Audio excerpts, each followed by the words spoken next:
So you probably understand that when a product or an offer is really great, it's going to sell like crazy. It's going to make lots of money, have really high conversions. But did you know that there is more to just the product and how good the product is to selling the product and making it successful? There really are three parts that go into a successful sales funnel. The first is the offer of the product being really good. The second is amazing copywriting that's super persuasive and opens up to the sale. And the third is really good design. You really have to have all three of those things in order to have a very successful sales funnel. Today, I'm going to break down some really easy secrets that you can use right now with no design degree so that you can start making your sales funnels even better from the design perspective. I am Kathy Olson of Funnel Gorgeous, and this video is going to be a little bit different than what we normally do, as I want to get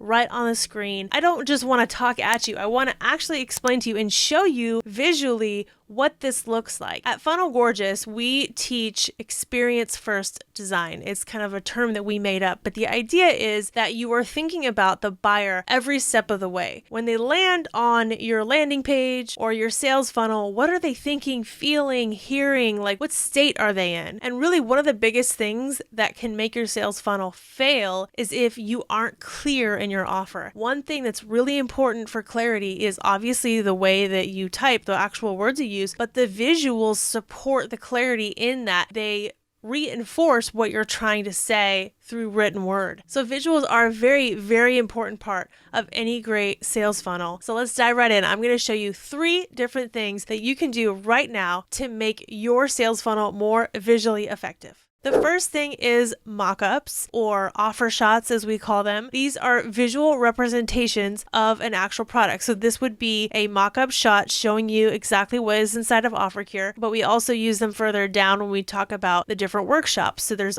workshop 1, offer creation formula, workshop 2, offer packaging formula, workshop 3, offer branding formula. We even use this in the offer stack area where we're explaining everything that's included. We also use this in the bonuses section. Mock-ups are the one thing that I say that no sales funnel should be without, especially if it is a digital product or something that they're not physically getting in the mail. You have to represent what they're actually purchasing. There's so much to be said for the ideas, like we are used to trading money for something physical. And so this is relatively new that we do info products and digital products that are downloaded or are sent to your email, right? So we are still a very physical person, human beings are, and so we need to see a physical representation of what you are selling, and then it clicks. Remember, visuals are a shortcut, and so we're going to understand the value a lot faster if we see a mock-up over a big paragraph of copy and text. How people get mock-ups wrong is that they show mock-ups that don't actually represent the value of what's being sold. So sometimes people will show just a mock-up of a screen and they'll have like a logo on it, but that doesn't show me what I'm actually purchasing. That's a logo on a screen. It's more a decoration. So make sure that your mock-ups are actual representations of what's inside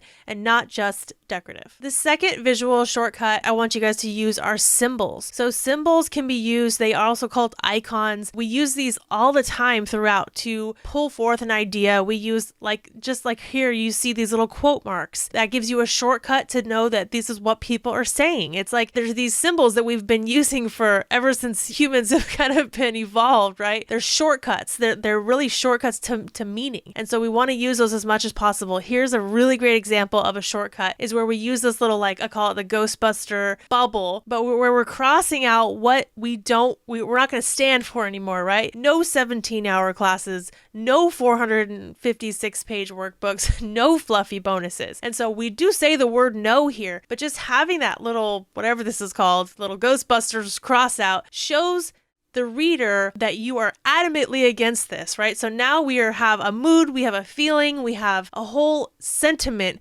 towards whatever this bullet point says. So it adds that much more understanding to it. The pitfalls of symbols that I see a lot of people do, the symbols they choose or the icons they choose are either too simple or too fancy to match the design. So just make sure that if you're using a really fancy icon that it goes with the branding and it lends itself to that. Or if you're using something overly simple, make sure you're not putting it on a fancy page and then it feels kind of plain. So just be looking for those icons to match the overall brand that you have and it doesn't feel out of place. And the third secret weapon, visual shortcut, are bullet points. Similarly to symbols, bullet points can be a shortcut to understanding or reinforcing an idea. So instead of using regular bullet points, you can use icons as bullet points, and that'll actually bring forth meaning even more than just a bullet point would. So a really good example of this here in OfferCure's sales page is when we use these icons as bullets. So you see here, these are double duty. Not only are we using a bulleted list where we're telling you all of the things that are inside of the program, we're showing you an icon mock-up, a symbol mock-up. We're basically doing all three here, bullets, symbols, and mock-ups, showing you what is actually included. So the offer creation formula, the offer packaging formula, the offer branding formula, the offer creation template. So we just use these little shortcuts to actually add value to the words because now you're visualizing what is included. This is kind of a three-part, but you can use things like we have none of this, no more this, no more that. You can use that little Ghostbuster as a bullet point. Or if there's things that you love, you can use little hearts. Or if you want to draw attention, use arrows. If you want to ask a question, have like several questions that you're asking, have a question mark bullet point. Just a very simple symbol as a bullet point that brings forth additional meaning to drive home